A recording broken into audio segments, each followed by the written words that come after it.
the idea that mainstream physics has some problems, and they don't address the problems. And those problems, to me, go back to the time of Newton, when gravity was never given a definition. Since then, we've had a metaphysical gravity. So this concept of gravity, have it called attraction, ultimately needs to be corrected, and then we can move ahead. It's time that gravity had a physical causality and is no longer a mystical action at a distance, which action at a distance hinders understanding. Now, a external force, or pushing gravity, as some people call it, is not limited to the straight line, and that's an important point here. You'll be amazed at how many things change when you allow gravity to come from multiple directions. Now, there's been attempts to tie gravity, attraction gravity, and explain it by having some kind of pulling, some kind of tension, and some kind of mediation. Those things are self-defeating. Okay, because this is a mechanical view of gravity here, a lot of concepts that you're used to that are part of physics don't apply so much within this perspective. Those things include ether, accelerated systems, centrifugal force, absolute space, absolute motion, inertial frames, inertial forces, and relativity has things like curved space and gravity wells. We will not be using any of those. Again, PEAPS, my particles. A lot of people have this term graviton, and it is used within attraction gravity, so it is better to have some other term that we apply to for thinking about a particle. That's why they're PEAPS. Gravity is a physical presence, and so rather than performing attraction, it provides a pressure. And physics is oriented towards studying interactions. You don't get that with attraction gravity. You do get it with the external pushing gravity. In this system, space, which some people have dealt with as a field or an ether, is gravitation, and it's moving in all directions at a speed of c. Let's see, how do I move this to the next one? There we go. Radiation and gravity travel at speed c, and that's relative to places where there is equilibrium. Equilibrium is generally a balance from all directions, but of course our equilibrium here has gravity pushing us down, so it's equilibrium from most directions, and it requires lateral equilibrium as well as up and down equilibrium. So one place that gravity creates equilibrium is in a void of space. There's a void, and there's many other situations. We'll analyze some of those. The existence of equilibrium tends to be viewed by the participant who is in the equilibrium space. PEAP function. So we got to find out what my PEAPs do. PEAPs are the smallest possible particles, and they fill all of space. They don't have spin. External gravity is a transfer push. It pushes by motion. It pushes you down. In a void of space, they travel at, as I said, speed c in all directions, relative to the equilibrium. In open space, there is, if there is such a thing as open space, there is equilibrium from all directions, and a mass located in this void of space or near voided space is impacted equally in all directions, and thus spherical.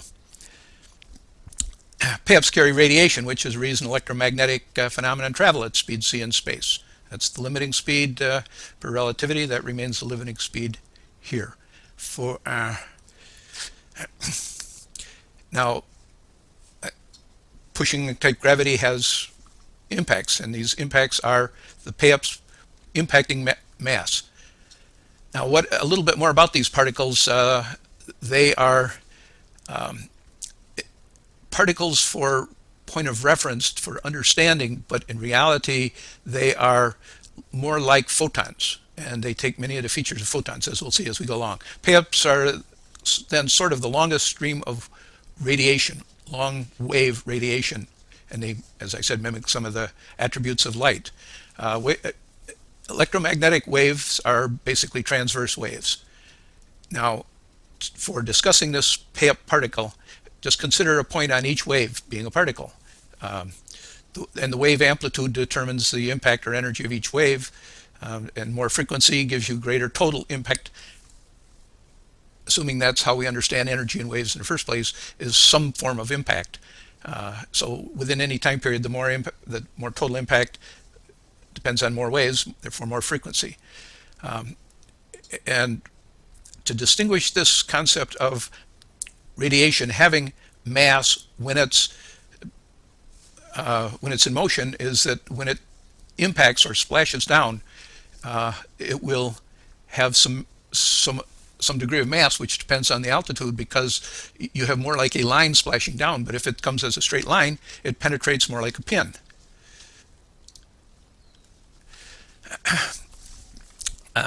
PEAPS are so small they pass through mass. In the process, a few of them can interact with particles of the mass and are converted or diminished. Given a spherical planet, for example, PEAP interaction, the way you understand it is you take a PEAP and goes all the way through a mass, say along the equator, comes out the other side, has been diminished some, it's still there, and there's a net result on the other side of ones that are coming down, meeting these that are coming up. That net result, and this is another important concept along with the lateral concept that we talked about before. Net result is attraction gravity, but there's a lot more that comes from this pushing gravity. Okay, way back, Newton's ideas took form partly because he was able to show that the inverse square rule applied for gravity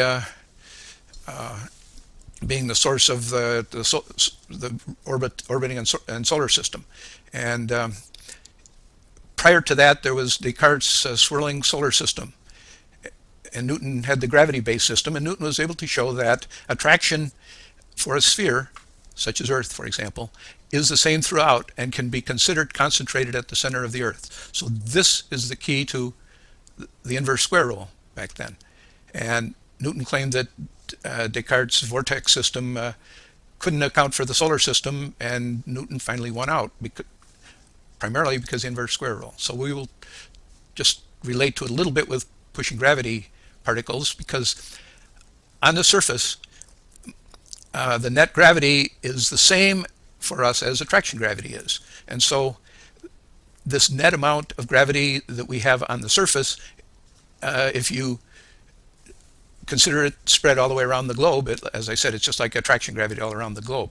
Now, if you take and move all of that attraction gravity, or all this net gravity up, say double the radius of the planet or of the sun, for example, it now has a larger sphere.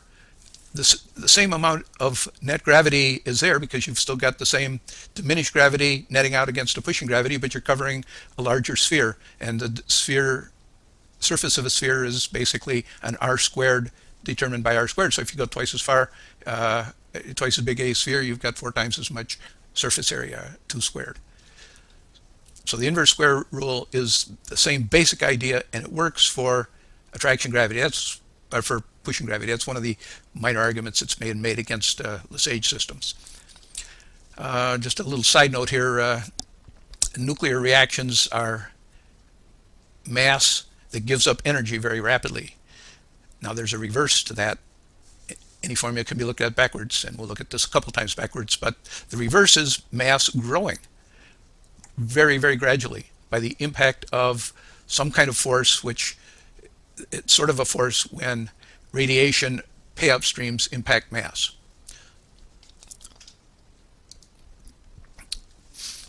Okay,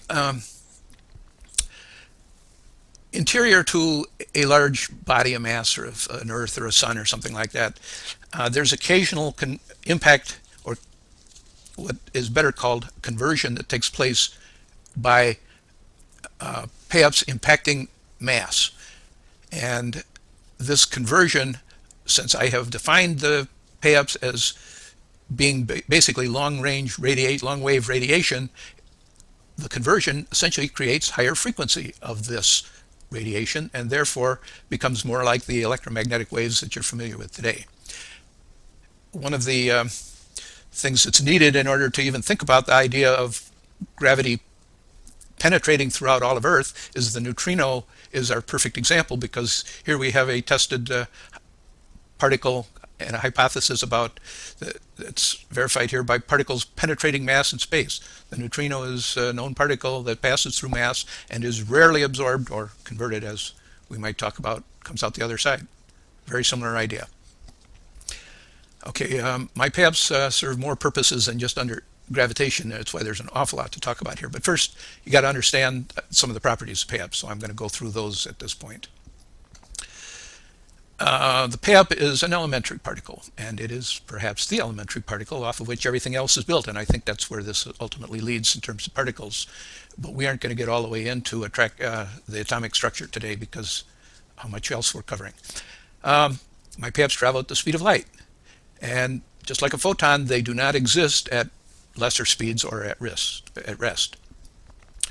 PEAPs travel in equal quantities in all directions, in other words, isotropic in the void of space. So they're coming at a point from every single direction, all three-dimensional. And again, like light, which has been tested and proven, they do not interact with each other, but that's only in general. There are situations where they can, but in a void when we have equal PEAPs in all directions, they do not affect each other as we understand it. As I've said before, PEAPs are particles with no spin. They're like photons. So this whole thing is somewhat of a radiation type of concept, but you still need to think about it as particles to really get the feeling here. All right, PEAPs penetrate mass, and they're somewhat diminished and potentially converted. The internal interaction with atoms is inelastic, so it's not like they bounce back. They continue to come out, and what happens to radiation that's converted? It becomes shorter wave, more frequency. It becomes light, or it becomes heat, and that's what's happening, for example, in the sun as pushing gravity comes through. In an unbalanced region, these PEAPs can laterally affect each other, and we'll get into that a little bit, so that the path of one may be bent somewhat by others. And this bending is going to lead to turbulence that we have to talk about, and it leads ultimately to spin, and we have to talk more about transverse waves as we go along. Okay.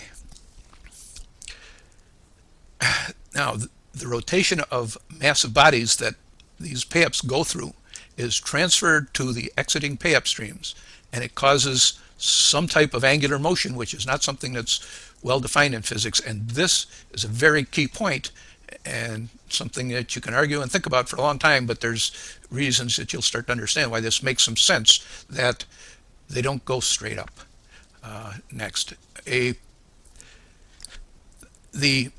PEAP stream beam applies pressure to, or can impact or convert, or applies pressure to spinning particles, in part because it's the opposite. The PEAPs are something that do not spin, and because mass has spin, be it of their internal components or of the surface, then mass is pressured, and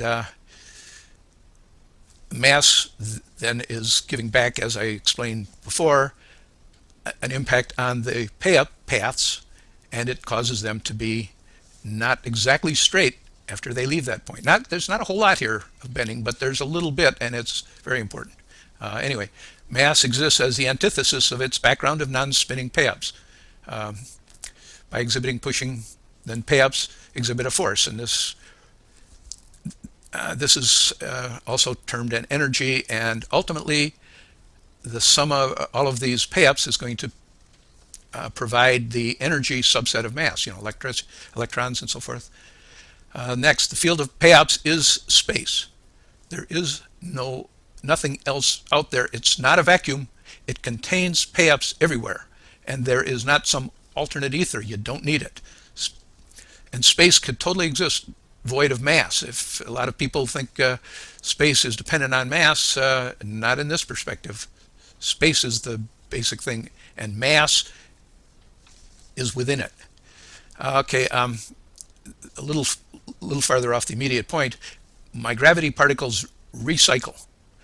Now, what I mean by that is that to the extent that you see conversion or gravity getting used up by passing through planets, suns, so forth, it is recycled, and the way it happens is a totally different subject than here. But light from very distant stars is gradually stretched out so that it becomes longer wave radiation. Ultimately, totally long wave radiation, ultimately gravitation, PEAPS streams.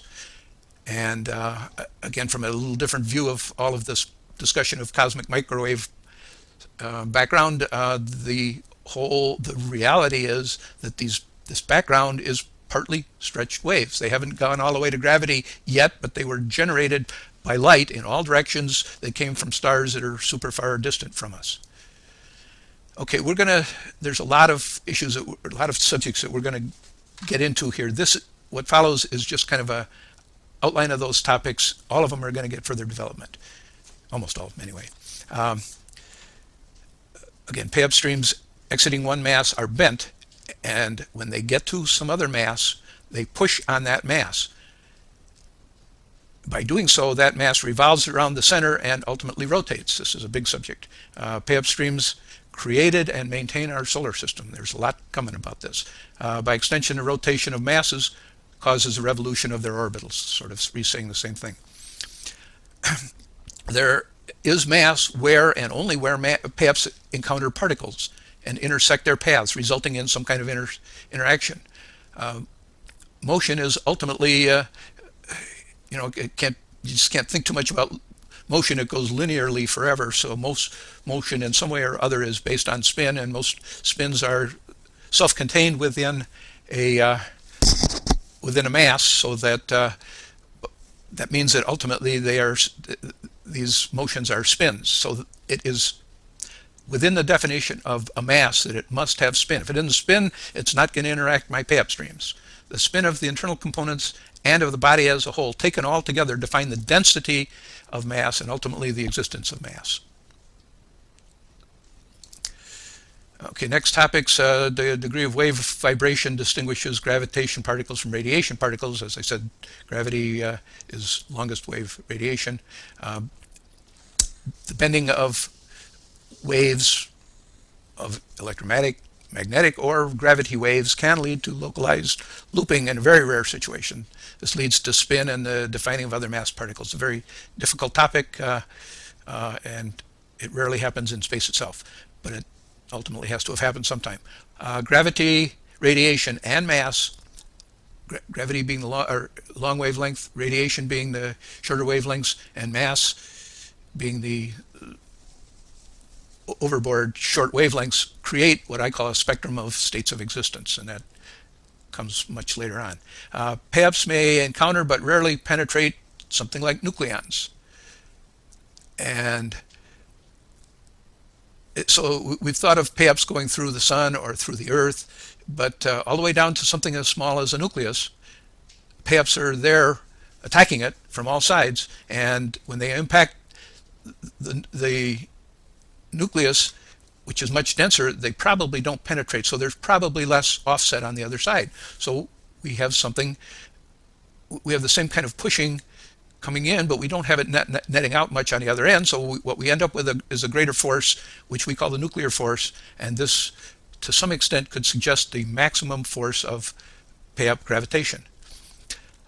Next topic, there's one other thing that is affected by it's like attraction gravity, that is a non-pushing topic in physics. It's got to be dealt with also, and it so happens that magnetism, which has this interesting pull ability, is essentially PEAPS streams that are blocked from one direction. Again, we'll get further into that, as with these other topics. Next one is PEAPS beams can convert to and serve as the energy content of matter, the electron cloud, and reverse our whole concept of focusing on the formula going the other way, creating mass or creating energy by releasing it from matter. We've got to ultimately we put the energy back into matter with the formula this way.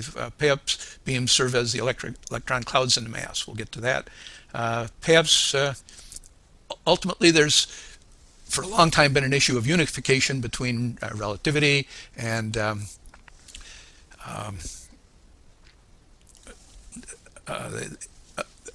quantum theory.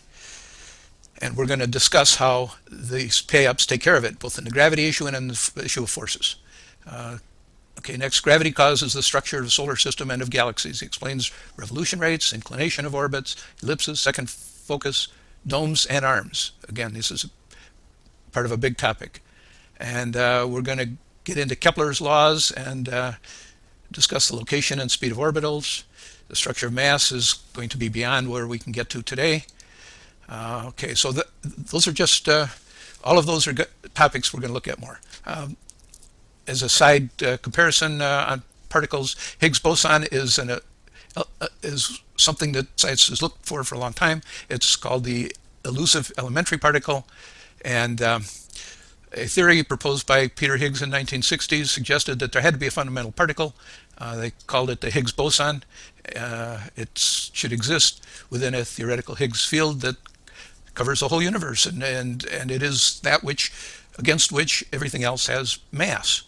Now, if you think about it, what I'm talking about with my PEAPS, it's not the big large particle like Higgs boson is, but it defines all of space, and it is the background against which mass exists. So it essentially performs the functions that they've been searching for this Higgs boson for. Okay, a little bit about the current gravity. Way back, these philosophers, Halley, Wren, and Hooke, were back to the Descartes system. They seriously considered a whirling solar system with vortices, and my system's going to be a little bit whirling in nature. Then when they got together with Newton, they preferred his gravity theory with inertia, and with his definition, as I said before, of r squared, and the rest is history. We have what we have. Now, in the process, Newton never assigned any nature to gravity, and that was a big issue back then and going forward. Some of his statements. What I call attraction may be caused by impulse. If someone explains gravity by the action of some subtle matter and shows that the motion of the planets won't be disturbed by this matter, I shall be far from objecting. Going forward from that, there was Newton's assistant, that's, as I've seen later, that's not exactly the right term, another major scientist from that time, then in answer to Newton came up with a pushing form of gravity. Okay, we then get to Lesage, which is a significant reference point today. The process of defining a physical attribute to gravitation began with theories about weight. And then, again, once gravity was the key to the solar system, the idea of trying to find physical attribute for gravity went through many hands: Descartes, through Fadio, that, as I had just mentioned, with Newton, through Newton himself, through Huygens, Laplace, and to Lesage in the mid-1700s.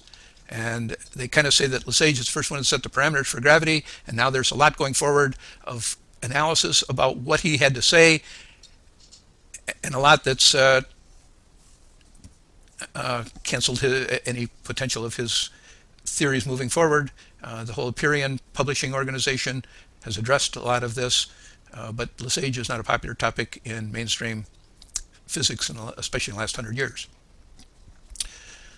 We're going to talk about Lesage's system a little bit. Lesage recognized and promoted the advantages of considering gravity as a corpuscle consisting of bits of matter with impact interactions. He also predicted the whole idea of mostly void space within mass, which was not confirmed till centuries later, so this guy was on the ball. He suggested corpuscles could push upon and penetrate masses while being only partly absorbed, or partly absorbed or converted, as I see it now. With gravity passing through planetary masses, he described the resulting output region as shadowing. So there's a shadow, say, that exists between the sun and the earth of lesser gravity. So here's some of his parameters. A change of state such as attraction of a body is due to impulsion, a force giving some push, a physical pressure.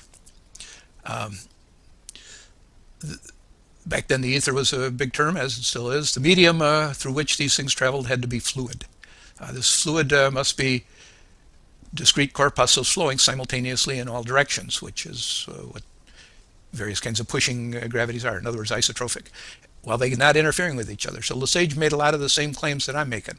The pores of bodies must be great, allowing nearly free passage of graviton corpuscles, which is exactly what we find within the atom, that it's mostly empty.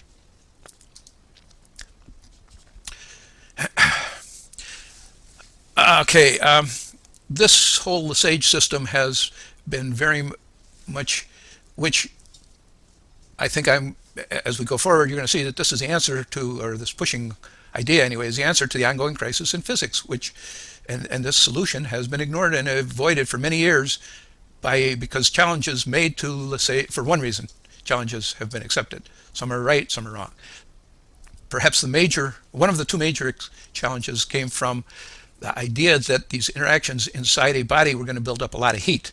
And this whole concept originated with Maxwell from his molecular theory of heat, and he was somewhat connected with Einstein. And you don't want this to take over for relativity. So I'm not exactly sure what he did, but it wasn't too hard for him to make up some factors of what would happen when these interactions occurred, apply some math to it, and even though these are totally undefined particles and there's no way to test what's going on, and then he can proclaim that gravity particles will generate extreme heat and melt the body. Well, first we have the fact that the sun happens to be actually radiated away exactly that heat and light that is going to happen from an interaction.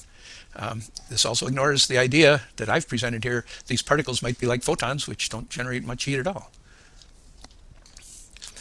Okay, so some of the challenges, like this heat thing, are just plain invalid. There are some that are valid, and my model is going to correct those with the bending. The other major objection has been particles are going to create a drag on the orbitals. They're going to get in the way. The PEAPS stream is unique in proposing and describing the bending of streams of gravitation. This solves the drag issue, and it's a major part of the system here. Okay, here's Lesage's challenges to Lesage's. First is that pushing gravity shows a shadow region, but with fewer gravitons. But if gravitons make up space, then what is in between these twinly bodies where there's this shadow, and what happens? You absorb corpuscles, and the mass creates my PEAPS to light and heat, which is released in their place. So you got one radiation replacing another. Second, consider a property recently assigned to Lesage's ultra-mundane corpuscles is a speed of just almost infinite speed. They've gone with 1,024 times the speed of light. They've used this kind of as a gimmick to try and get the particles out of the way quickly from the orbitals coming by, so that they'd solve the drag issue with the right application to the size of particles and so forth. But exceeding the speed of light removes this whole concept that gravitation can be the transport medium for our electromagnetic radiation. So what's happened is theorists such as Tom Van Flandern have invented a second medium, which they call Elysium, which is the one that goes super fast, and then it acts in tandem with the medium for radiation. Okay, my particles travel at velocity c, and that's the maximum speed. This 1024 is not valid. We'll answer some of the things that have depended on these extra high speeds.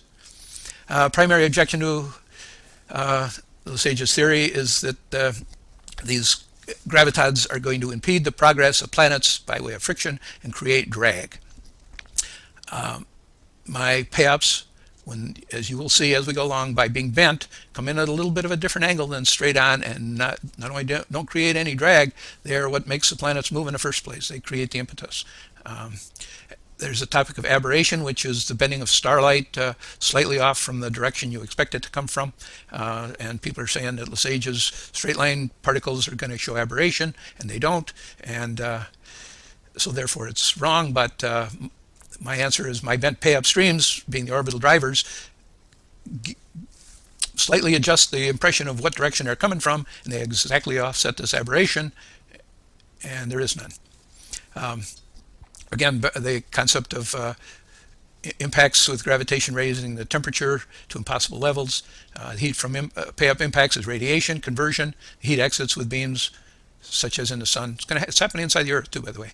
Number 6, over a long enough time, there must be a depletion or net slowing of the universe's gravitation streams due to absorption by mass. Gravity would diminish throughout the universe.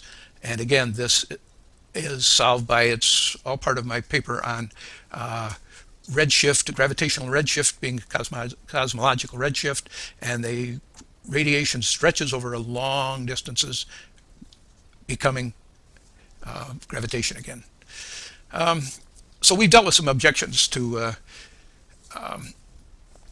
Lesage's system, and I think that, let's see, they're a little out of order here, I think. That's, yeah, go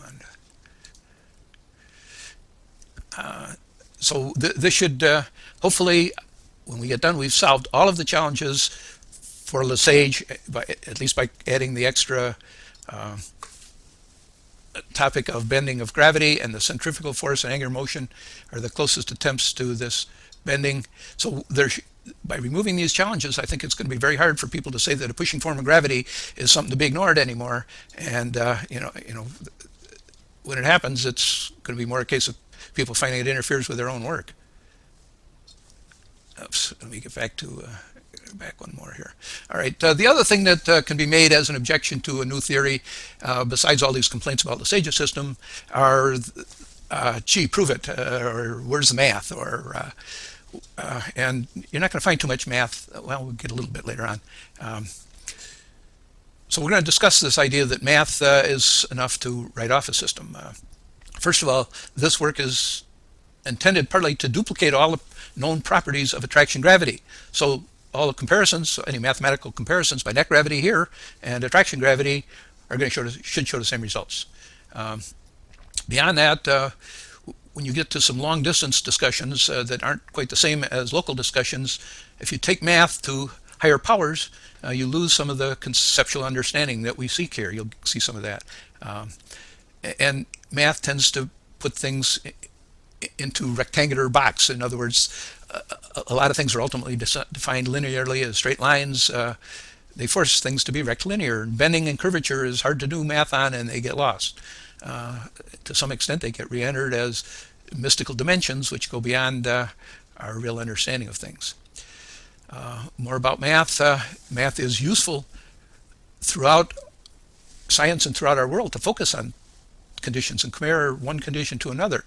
But when you get to the situation where there's always some larger and farther beyond and more toward the infinite or more toward the zero, we expand these formulas and they go beyond what they were originally intended for, and they distort our understanding. So we have to be careful of that. Ultimately, what happens when the linear motion is redirected by a side impact, like I'm saying happens when PEAPS leave a mass? Is this too vertical?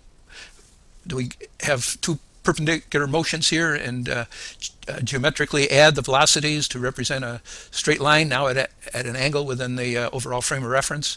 And does this straight line, which, for example, could represent a centrifugal force, does that actually describe the whole upward motion, which is mostly perpendicular, but it's had this effect is by, while it was a 90-degree impacted, it was a rotating motion that impacted it. And so you can't quite make that straight line, angular straight line answer. What you've got, it's a trivial difference, but that curvature just ultimately creates the universe.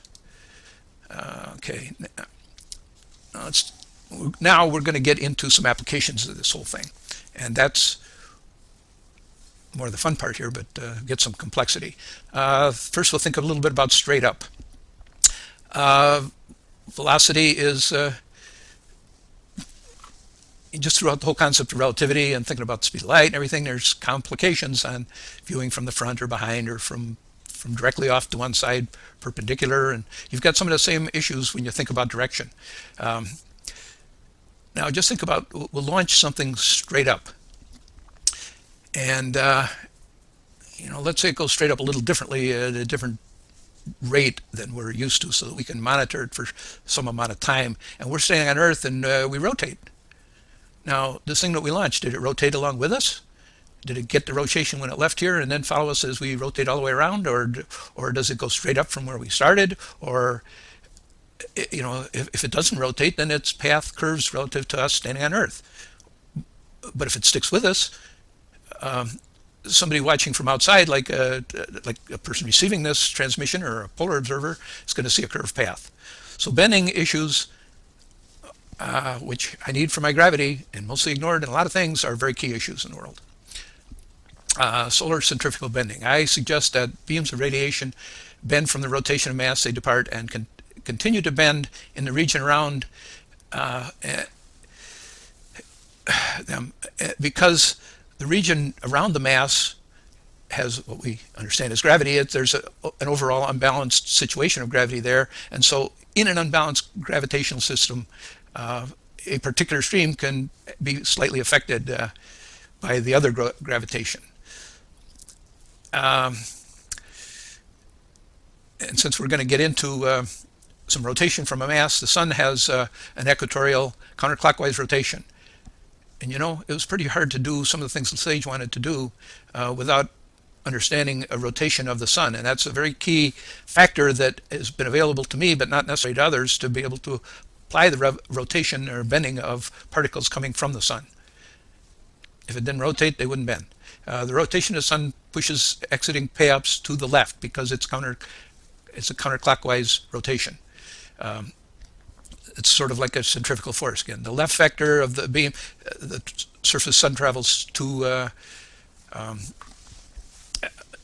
2 kilometers per second compared to 300,000 that's meters per second that the radiation beam is traveling upward. So it's very small, net effect.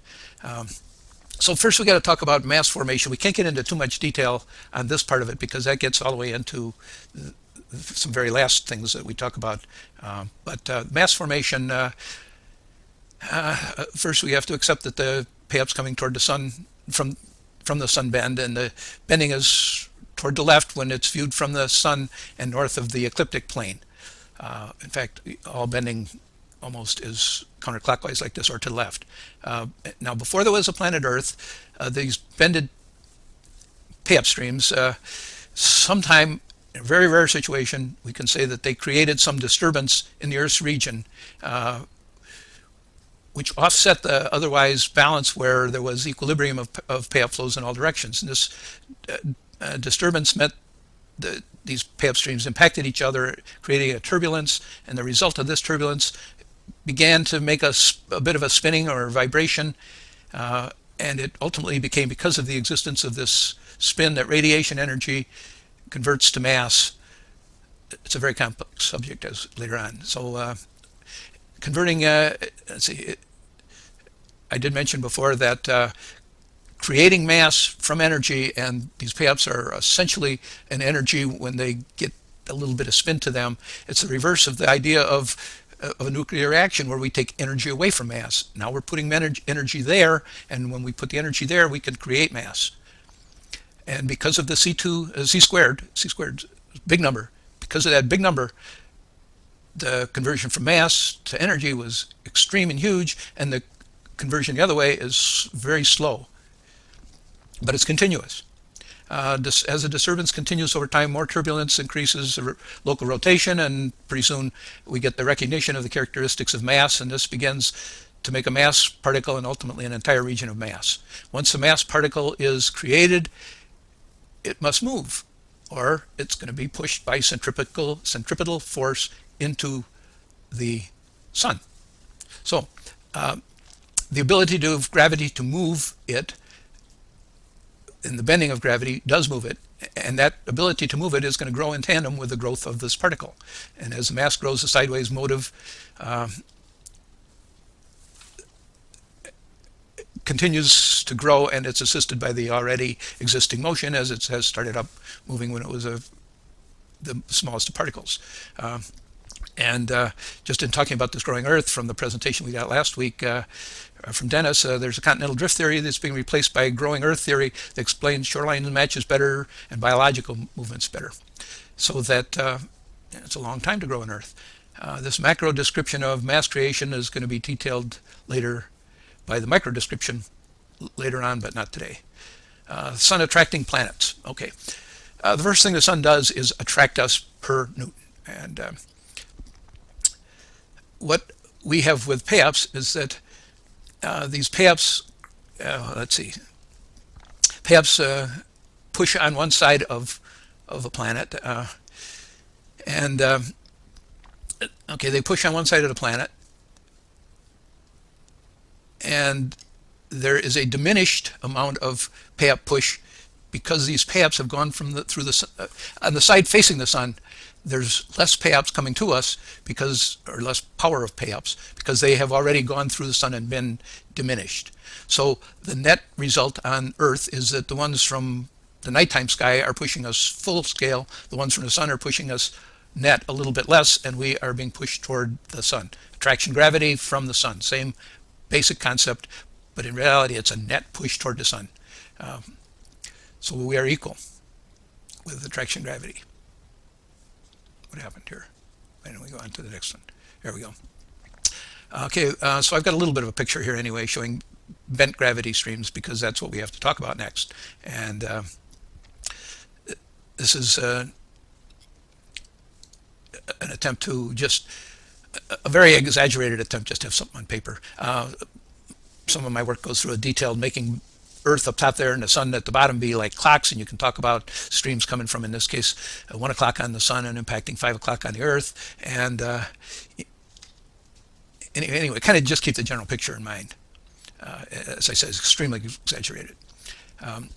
So this bent stream that comes from the sun means there's extra PEAPs hitting on the right side of the planet. And the ones that, back on that diagram, the ones that came out at 12 o'clock, say from the sun, been enough to miss, as an example, the Earth. So there's nothing at 5 o'clock or nothing at 6 o'clock, and there's a little extra at 5 o'clock because this thing hit at 5 o'clock instead of 6. Anyway, so you do have a net push, and that net push is on the right side of the planet, the rear of its revolution, and that's causing an overall push to the left, and the planet must move toward the left. And this causes our orbital motion. Okay, now when that, from that picture, when that orbital PEAP stream hit the Earth, as we know, a lot of it goes through the Earth and creates interactions inside. And not only is there a net push to the left, but there's not a full, straightforward, balanced interaction happening inside the Earth itself. There's, depending on which side of the center that stream that I showed a picture of, say, averages, there's going to be more push on one side inside the Earth than on the other, and what you end up with is rotation of the body, or a spin of Earth, and that's because this push is to the right of Earth's center. These three actions together, the existence of a push toward the sun, a push causing orbit, and a push causing rotation. Okay, by taking a look at these, we get a better idea of space. The actions of gravity control all the motion at the cosmic scale. All motion.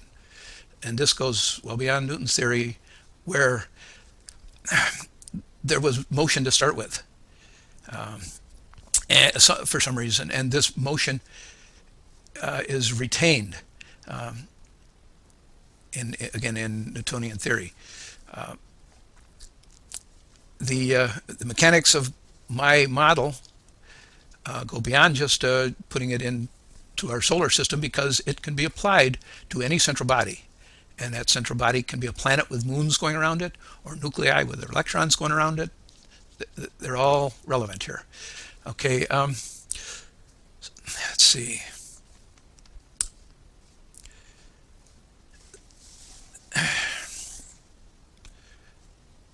All right, this is a little bit of a summary of things. So the more bending you get of PEAP streams by the central body spin, the more likely you're going to get a turbulence at some time to get this mass started. Now, I mean, I had us forming a mass particle out in the void of space. With the interactions going on inside a body, it's easier to form mass particles internally, so the growth is easier internally. But in any case, in the void of space, as I said, on rare occasions, something could form. This turbulence is the action by which these orbitals originally form. So there's a major cause and relationship between the spin of the central body and the orbitals, and it's the orbitals' paths. Because if we spin this the sun faster, the bending would have taken place, somewhat closer to the sun, for example, and bodies would be in different locations relative to the sun. The central body spin causes and continues the disturbance that governs the orbitals. And so not only does the central body rotation dictate the revolution rates, but also the number of orbitals that can exist as a function of the speed of the central body, and a faster spin causes more turbulence and thus more orbitals. Now, Newton had said that the body motion continues in motion unless acted upon by an outside force. Well, that was to overcome the whole science concept that everything physical has to obey friction and is ultimately changed in its speed, motion, and so forth. Friction is a contradictory force. So in order to continue accepting Newton's second law as Newton's laws in the first place, he had to get rid of any friction. And so he used this law as a solution to the permanence of orbits. So we must assume there's nothing in our orbit that's causing friction or any planetary orbits, and yet we have meteorites sometimes, or comet remains. We have light, which theoretically has mass. We have electromagnetic winds and other radiations. There's start to become some problems with the void, there being a void of space. So there's also the issue of, where did all of this original motion come from? I mean, or even where did the planets come from? So we'll compare some of my comparisons. And it's, I think, a lot more satisfying to have both revolution and rotation and existence defined as a natural consequence of gravitation, rather than have to manufacture some explanation for these spins, because you need to explain them. So when you needed to explain them, you had to create something like a swirling cloud of gas that was out there around the sun for no particular reason. And it ultimately congealed into planets and imparted some swirl to them and formed the planets. I mean, that's pretty good for just some gas that we can't verify and don't understand. And then, even these spins that it applied both to the rotations and to the revolutions. We can't correlate those to any original spin. A lot of work is tried, but it's not going to happen. So that's one of the many advantages to this pushing gravity. Antimatter, this gets into just a brief, gets into discussion of spin. Electron negative spin is counterclockwise. The rotations in the solar system are counterclockwise. The revolutions in the solar system are counterclockwise. And in almost everywhere it's counterclockwise.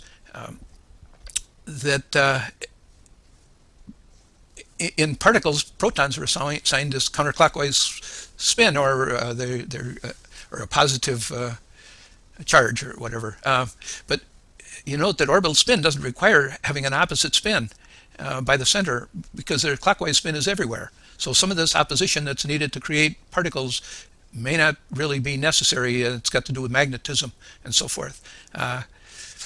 Some clockwise spin would be almost an analogy to antimatter, where you've got to merge spin particles and with left-hand spin particles and right-hand spin particles, and maybe then they go away by coming together. At least the spin goes away, but not necessarily the particle themselves. The assignment of spin and charge to protons is very questionable.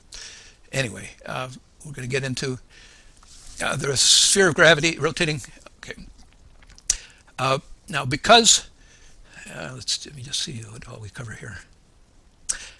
Okay, we have PEAPS coming from all directions, and they impact a mass, which is the sun, which is rotating, as sun as an example anyway, or the Earth as an example, which is rotating such that it has an equator. Now, and as I've said, when they come out, they're bending. If you approach and come through the Earth from one side of the equator and come out the other side of the equator, you're going to get one particular amount of bending because of how fast the equator is going at that point where it exits. If you come through the South Pole and go out the North Pole, it just so happens there is no rotation of the body there. There is a little tiny,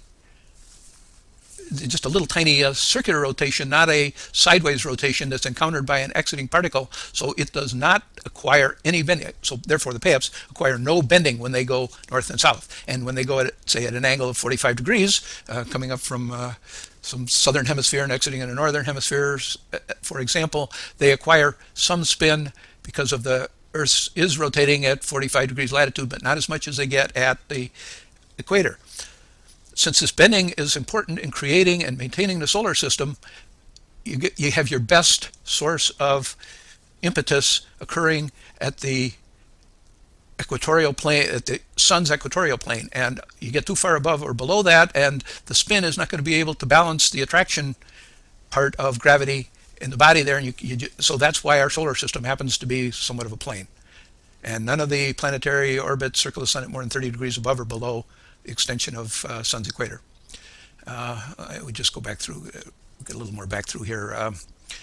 Angular gravity eliminates, depending on Newton's second law, of the absence of anything is just too tenuous for physics to retain as a concept. You need a particle impetus, and a lot of people have thought so, and they've all been rejected. And the Lesage system failed primarily due to gravitons inhibiting orbits of planets with drag, and I have eliminated that issue. There is no drag if your particles are in fact creating the impetus. Newton's law is insufficient, giving our answers for detailed physics answers. An impetus becomes a paramount need. Prior to Newton, there was, as I mentioned, Descartes had this motor force with motions of the planets and whirlpool currents, and Kepler also said the sun assists in rotation. His discussion of the sun as a logical center, he said that by its rotation it creates a vortex in which other planets participate. Okay, now we're going to deal with kind of a major problem here. How does the sun dictate the revolutions of the planets? Okay, could the gravity beams coming out of the sun and gaining this bending transfer that same bending to the planets? In other words, if you spin something in a bucket of water, can you ultimately spin all the water around at the same rate that the center is spinning? And to some extent, you may be able to do that. But in terms of the first thing to note is that a bucket has an exterior, so that allows this to happen to whatever extent it can happen. And besides which, we know better, the whole solar system would rotate at 360 degrees at the same time, and that clearly doesn't happen. The universe is not bounded like the bucket. So in this case, it would be no appearance of revolution. So that takes care of one thought. Now, radiated effects is part of the issue that we're talking about here. Brightness is something that is radiated. And brightness, again, a little bit like I was trying to describe net gravity, brightness is one level on the whole surface of something. And brightness, like for a light bulb or anything else, is radiated, diminishes over distance, and if you transfer brightness of the sun to something that's just twice the size of the radius of the sun, you've taken that same total amount of brightness and distributed it over a bigger surface area, and the surface area is a function of r squared, so you're going to get 1 over r squared as much brightness, and that is how brightness, even the total brightness is still going to be there, but it's just going to be diminished in any particular point because it's been distributed. Now, not only does brightness distributed that way, but the attraction of gravity has the same concept, that it diminishes by r squared. The force of gravity varies, as does r squared. Again, extension of the inverse squared law. And the force of gravity happens to be mass times gravity over r squared. The farther away you get from, say, the Earth, the less downward pull gravity has. We accept that part of gravity as our net gravity. The pull down is real, and it has its own definition here. So can we apply this 1 over r squared concept that works for brightness and attraction gravity to the rotation rate that is contributed to the orbitals or the planets? Then if so, as r squared increases, the time of revolution would increase in tandem, and you would have an orbital formula that would be the time depends on r squared for the planets. And then you'd have this formula, c t squared is proportional to r to the fourth power if you squared this whole thing. And what happens here is, what it's kind of saying is that the farther you get from the central source, the longer the time, but going a little bit further, the time gets a lot longer. So the time grows, but the velocity seems to slow. It's a little hard to think about radius growing and velocity slowing, but that's sort of what happens here. We'll get, okay, so but this part of gravity, the whirling influence of pay-up gravity, which causes revolution, acts only across the orbital circle, and not throughout the sphere. In other words, our planets are moving in a orbit or a circle, and what happens straight up from the North Pole of the sun doesn't have any effect on us, but it had an effect on distributing radiation of brightness and so forth. So the influence that is affecting planetary motion, first of all, clearly is not affected by what's going on in a lot of the sun, and we can't distribute it by r squared, the total surface of the sun. We have to think now about maybe we should distribute it by the equator of the sun, because we're essentially orbiting around as the equator, approximately as an equator of the sun. So the influence changes possibly linearly at greater orbital distances. So it should increase with the circle of the influence rather than the sphere of influence. The area of the circle is a function of r instead of r squared, so our formula would be ct equals r. Now we really think that one rotation should be the same as the next. The planets would move at the same speed, but they'd take a lot longer because their distance to travel is longer. But this doesn't happen, and this gets confusing, and it's why things haven't led anywhere up until now. Let's see this a little more of that. This assumes the same speed for all orbitals. Why doesn't orbital velocity vary as r? And it would seem reasonable to think that on the surface, transfer velocity at the source, and to relate Mercury's orbit to Earth's orbit, which is what we have, which is what we're going to be doing. Earth would revolve at the same velocity as Mercury, but would take longer in a larger orbit.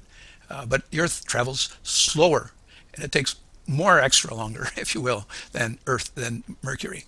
And so what's going on here? Okay, we have something to work with, something that was figured out by Kepler way back. There's already a rule that relates planetary orbit times to orbital size. Kepler discovered this, and it's his third rule. And we're going to start out with that and try and figure out why it works. Okay, now supposedly the key relationship that Kepler found is that for the known planets, the time to complete an orbit is related to the orbital radius by the formula that r cubed, radius cubed, so you got to cube the distance you go out, over time squared, period. So you square the time, number of years, or the year, or whatever, equals a constant. Now the relationship is in this form because it's been incorporated into Newton's equations, which requires this inverse square factor. Okay, and that's how we state Kepler's third law today. It's just so hard to understand what's going on. This thing is so misleading. And planets, it works. I mean, all planets relate to each other's rotation rates by following this rule, and the constant happens to be, if you use our time units in kilometers, is about 25. Now what I'm trying to say is there's a problem with this relationship, and that's how we read it, because Kepler never, that I saw, seemed to talk about the relationship that way. To Kepler, the orbitals varied by the 3/2 power of r. In other words, the time of an orbit is a function of the 3/2 power of r. So at least thinking of it this way, the time of the orbit is the total period. If you got one of the factors, it's something real that you're trying to figure out what's happening relative to it. So time remains as a first power function. So as I'm saying, we confuse ourselves by squaring Kepler's laws. And so I'm taking it back to this, for starters, taking it back to this original look by taking the square root of our statement of the law, so that the law becomes 5t equals r to the 3/2 power. Now what this formula does is it connects the planets to each other, okay, which isn't exactly what we're ultimately looking for here, but it's pretty useful. Well, it's very useful. uh, what it says is the orbit of one planet, such as Mercury, for starters, connects to the others by this formula, and that the constant 5 is, is the connection that makes this a freestanding formula. Because 5 is the number that fits for all planets, therefore we have this neat formula. Now, when you get into dealing with my PEAPS coming into the sun, um, okay.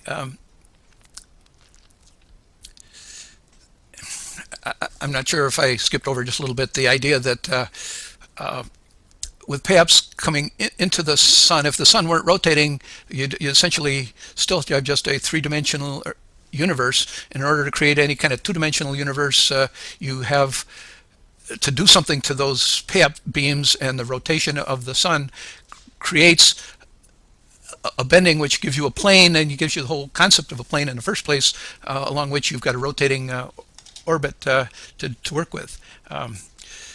Anyway, geometry deals with one-dimensional is linear, the two-dimensional is planar, the three-dimensional. Then they get into the fourth dimension, and it's fine for tying a couple of different concepts together, but it's not anything you can picture. We can at least picture 1, 2, and 3-dimensional in space because of the way we draw boxes. But if there's a fourth dimension, could there be a 1/2 dimension? Just a concept that think about here. In any case, as we go forward now, I'm going to have an explanation for why Kepler's formula determines the relative orbit rates. This is something brand new. Okay, this is a little bit of that discussion I was just giving you. The universe is three-dimensional, but we diagram with two-dimensional paper. To get 2 dimensions, we need some rotation. From this, we can picture the plane of the solar system and of rotating galaxies. The solar system then is a two-dimensional construct. For us to understand it, we have to make it two-dimensional, because three-dimensional you can't draw a good picture of. And it is pretty nearly two-dimensional. So let me see. The two-dimensional, the solar system is not totally two-dimensional. In other words, we got 3 dimensions of the bodies themselves, and we do have various inclines of the orbits. Anyway, it's somewhat of a plane. So far, we've been transferring the rotation of the sun's equator outwards, and trying to think that that's what we did where we transferred r to control the velocity of orbitals. But this ignores everything that's going on in the sun above and below the equator. Okay. This is more of that. The PEAPS define three-dimensional space. They penetrate from all directions and require a rotation on exiting. The angular motion is at maximum at the equator. There is a gradually diminishing whirl impetus as the angle relative to the equator increases. So we've talked about that part of it a little bit. So there's less whirl at the higher latitudes, but there's more than we might expect at the equator, or at something outside and relative to the equator. What you've got is we're applying some extra. We're going to see that there's extra push applied to the equatorial plane of the sun's equator, and it applies to the planets. So there's more than just the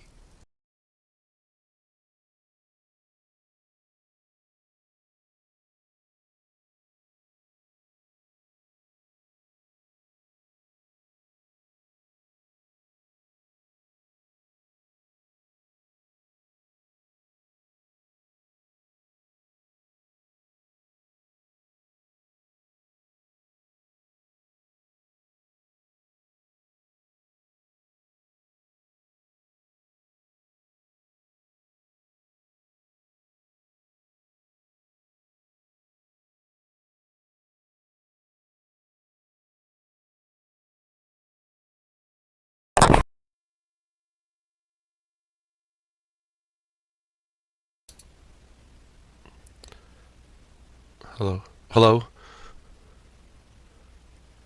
Can you guys hear me?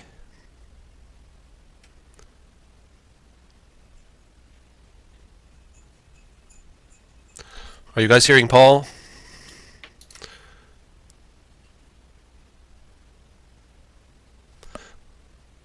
Paul's gone. Okay. All right. Well, we'll get him back. I don't think he's realized by going on there. Hold on.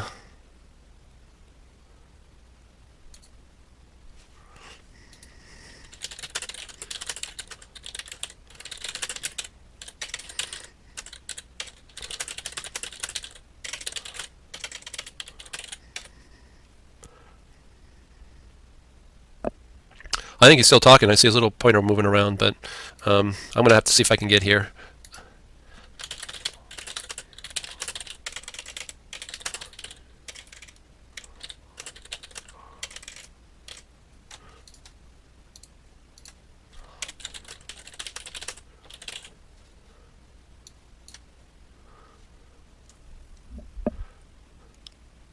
Yeah, I know.